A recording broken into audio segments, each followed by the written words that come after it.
sama sedotan. Tidurnya pulas pakai guling. Ketemu lagi sama si Otan. Waktunya bahas si terenggiling.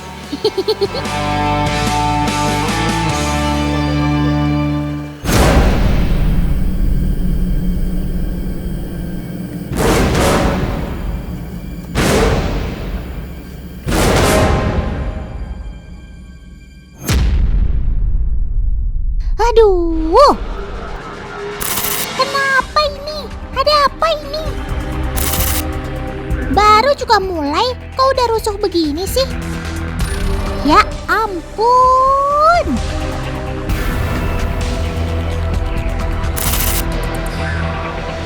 Teman, landak Jawa memang hewan teritorial. Siapapun yang mendekat pasti dihajarnya.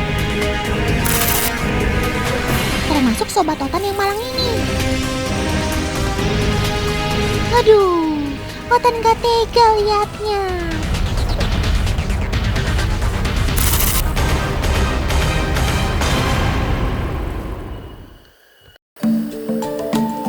Nah, kalian tahu nggak kalau jumlah duri pada seekor landak lebih dari 100 buah? Padahal satu durinya saja sudah bisa bikin kempes sebuah ban mobil. Bagaimana kalau kena ratusan duri seperti ini coba? Kebayang dong.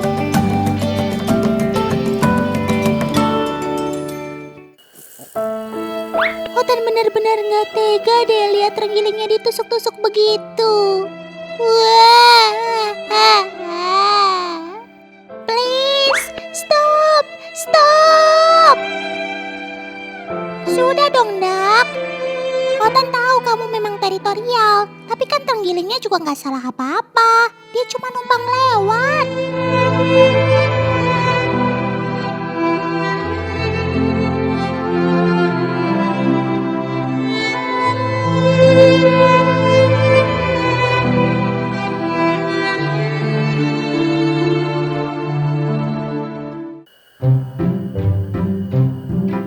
Untungnya terenggiling memiliki sisik sekeras baja. Jangankan duri landak, gigi singa pun tak mampu menembusnya. Kalau dalam sepak bola, Catenaccio ala Italia gitu deh. Untung saja ya kamu gak kenapa-napa. Ayo sob, kita pindah yuk. Mending cari tempat lain.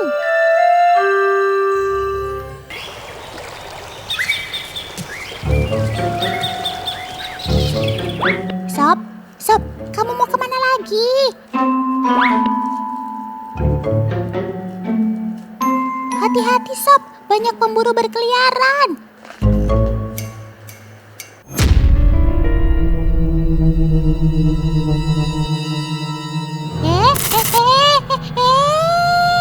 Kok ada ular piton?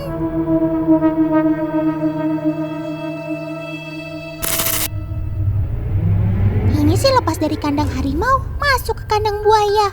Aduh, gimana ini? Terenggilingnya bisa ditelan bulat-bulat, teman.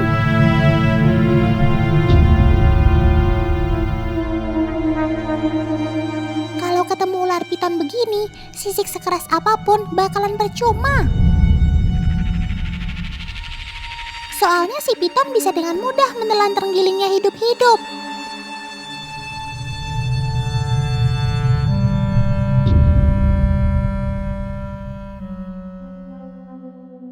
Lihat, si pemakan semut ini sudah mulai menggulungkan badannya. Ini tandanya dia sudah mencium sinyal bahaya. Meski seluruh tubuhnya diselimuti sisik, namun tubuh bagian bawah terenggiling hanya terdiri dari bahan yang lunak. Makanya, ketika terancam, mereka harus menggulung seperti ini, teman. Ular pitonnya juga kayaknya penasaran tuh, teman. Dia kayak mau membelit si terenggiling.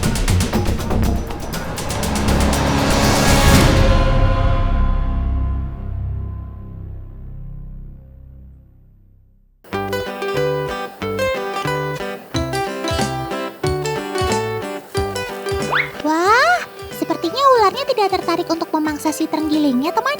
Tuh lihat, si pitonnya melengos pergi. Untunglah. Selamat, selamat.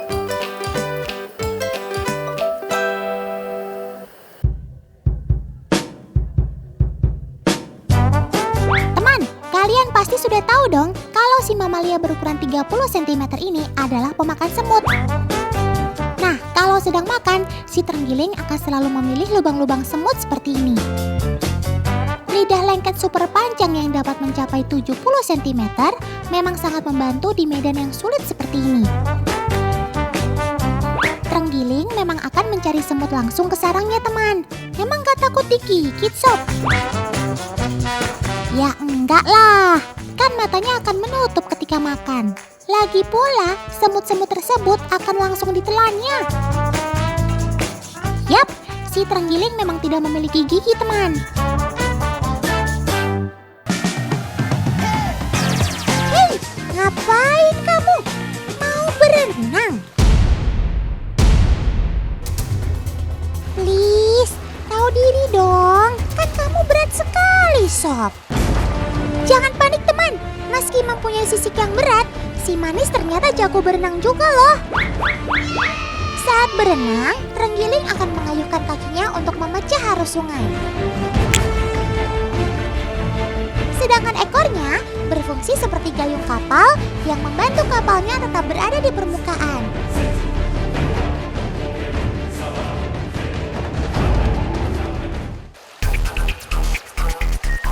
Keren banget sih kamu, sob.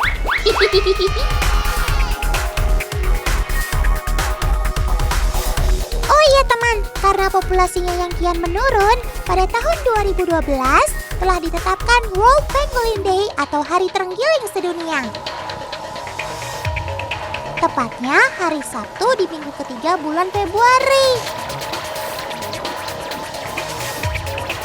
Tujuannya untuk mengurangi perburuan liar dan meningkatkan kesadaran akan kelestarian sobat otan ini.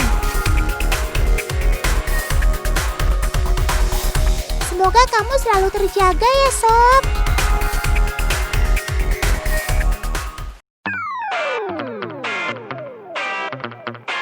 Hai teman-teman, kali ini Otan akan bahas seputar penggolongan hewan berdasarkan penutup tubuhnya. Beberapa jenis hewan punya penutup tubuh berbeda.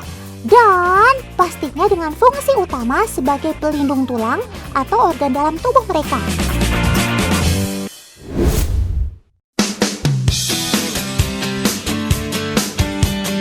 Ada yang tahu hewan apa yang tubuhnya bersisik? Wits, bukan cuma ikan atau ular saja. Tubuh sobat otan si buaya juga termasuk bersisik loh. Sisik pada buaya memang lebih besar dan kasar dibanding hewan bersisik lainnya. Sisik ini berguna untuk menangkal pemangsa yang akan menyerangnya. Pada hewan berdarah dingin, sisik juga berguna untuk mengatur suhu tubuh. Mereka tidak punya kemampuan untuk mengatur suhu tubuh yang berubah-ubah sesuai dengan kondisi lingkungan. Sisik ini dapat menyerap dan membuang panas lebih mudah dibandingkan dengan bulu. Nah, coba perhatikan susunan kubah kecil dengan bintik hitam pada ujung sisik buaya. Susunan ini ternyata punya fungsi sebagai sensor loh teman. Respon pada tekanan dan getaran mereka cukup peka dibanding jaringan saraf peraba pada ujung jari manusia. Buaya menggunakan sensor ini untuk mendeteksi riak dan getaran dalam air. Ngomong-ngomong, ada yang tahu sisik terbuat dari apa? Yap, seperti kuku, sisik juga terbuat dari keratin. Sisik juga akan terus tumbuh seiring dengan pertumbuhan sang hewan. Unik ya.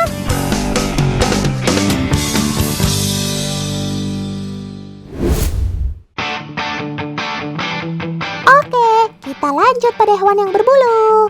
Ada kelompok unggas, seperti burung atau bebek. Bulu juga berfungsi untuk melindungi tubuh mereka dari kerusakan fisik. Bulu juga mampu menjaga panas tubuh mereka loh. Tapi, beda jenis unggas, beda juga jenis bulu dan fungsinya loh teman.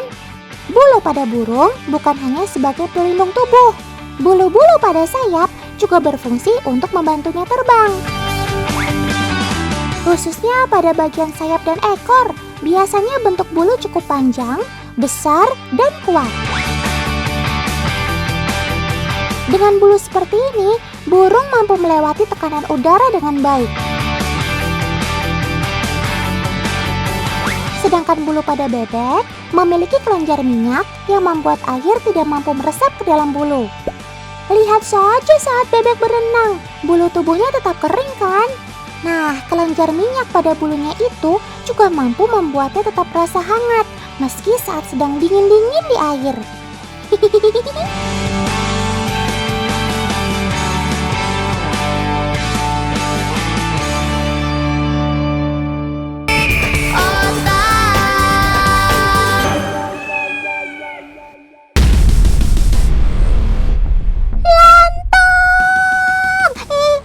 Tolong! Tolong!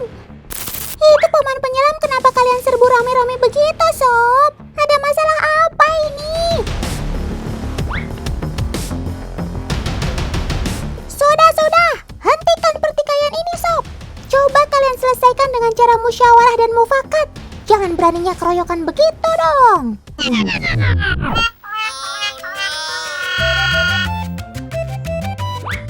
Oh alah, maaf Sob, Otan jadi salah kira kan tuh. Otan kira kalian lagi ngapain rame-rame menghampiri paman penyelam. Ternyata kalian lagi dikasih makan sama paman penyelam tuh. Maafkan Otan ya teman di rumah kalau Otan bikin kalian panik. Oh iya, kalian jangan khawatir ya teman-teman di rumah. Paman-paman penyelam ini sudah profesional dan terlatih. Kalau untuk memberi makan serta berinteraksi dengan sobat-sobat Otan yang ada di sini sih sudah biasa.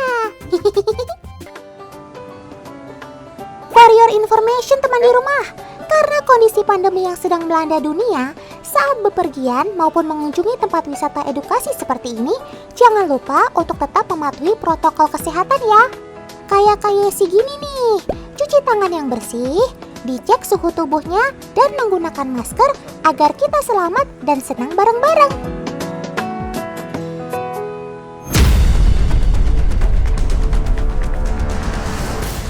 Awas paman!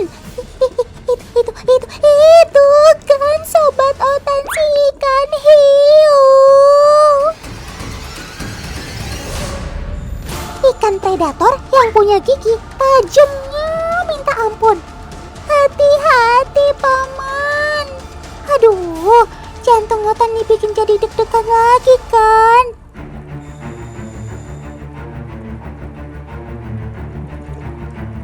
Awas paman, tangan, kaki, dan kepalanya. Otan sampai keringat dingin kan lihatnya.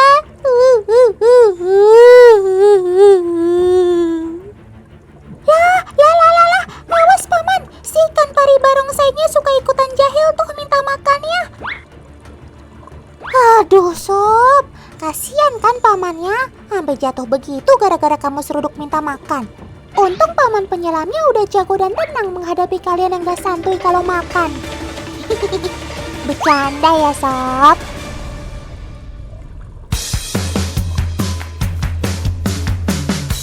Oh iya teman, ada 3 jenis hiu yang tinggal di dalamnya. Pertama, ada jenis hiu sirip hitam. Kedua, hiu martil. Dan ketiga, ada hiu perawat. Selain itu, ada juga ikan pari barongsai yang memiliki sirip dan bentuk tubuh seperti ikan hiu. Nah, tapi kali ini Otan mau bahas si hiu sirip hitam ya teman. Nama keren sobat Otan ini yaitu Black Tip Shark atau Black Tip Reef Shark.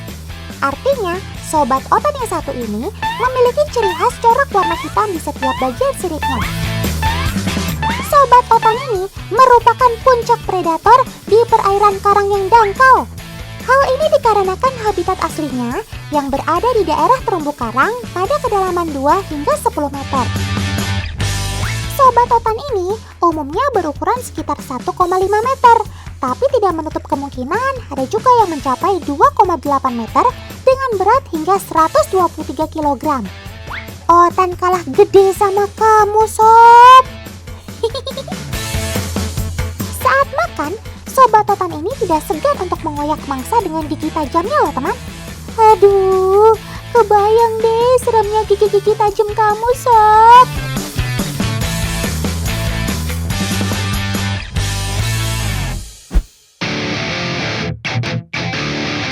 Ngomongin soal gigi hiu yang tajam yang gak ada habisnya, kebayang gak teman di rumah? kalau paman penyelam tadi nggak pakai baju khusus saat kasih makan sobat-sobat Otan.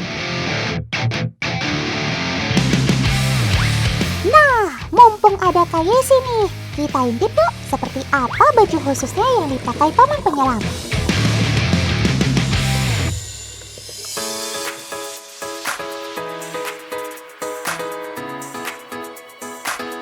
Bim salah bim, abrakadabra. Kak Yesi berubahlah jadi putri cantik ala-ala kerajaan Timur Tengah. Kayak mau fashion show ya Kak jadinya. Sabar ya Kak, Otan tahu kok Kak Yesi keberatan kan pakai bajunya.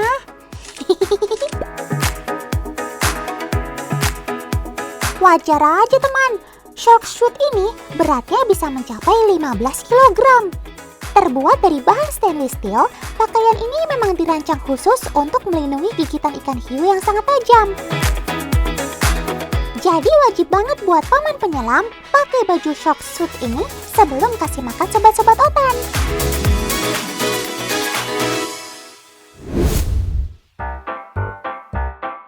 Berbicara soal gigi hiu, teman di rumah tahu nggak fakta unik tentang gigi ikan hiu? Ternyata nih teman, selama hidupnya gigi hiu bisa mencapai 20.000 loh. Selain itu, gigi hiu itu nggak pernah ompong loh.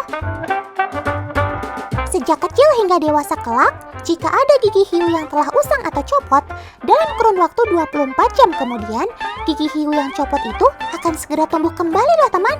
Wajar aja gigi kamu tajamnya berlapis-lapis sob.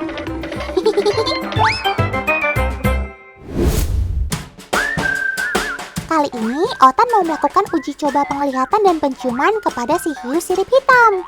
Coba tebak, kira-kira menurut teman di rumah, indera mana yang digunakan sobat Otan ini dalam mencari mangsanya? Indera penglihatan atau indera penciumannya ya?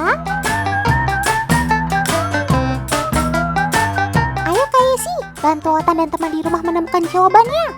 Pertama, Kak Yesi akan memasukkan potongan ikan segar ke dalam akuarium setinggi 60 cm. Tinggi akuarium ini melebihi tinggi air yang ada di kolam hiu sirip hitam, sehingga aroma amis dari potongan ikan tidak tercium. Kita lihat seperti apa reaksinya ya teman.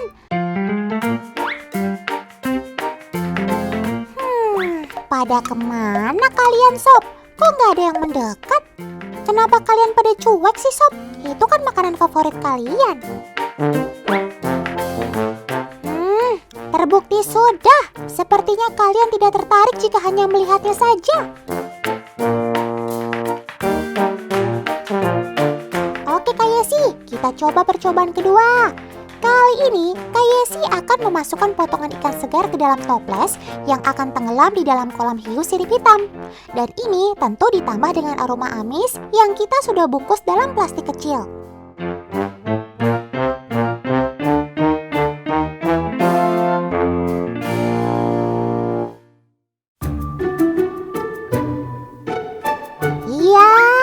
Dan kita lihat reaksinya ya teman.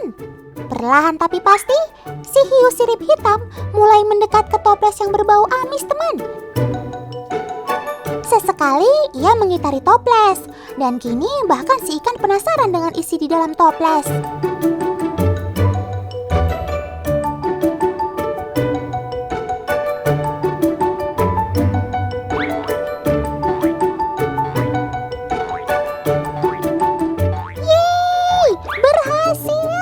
Cakep sob.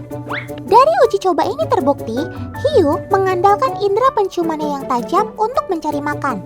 Bahkan, menurut beberapa penelitian, hiu bisa mencium aroma amis atau bau hingga ratusan meter.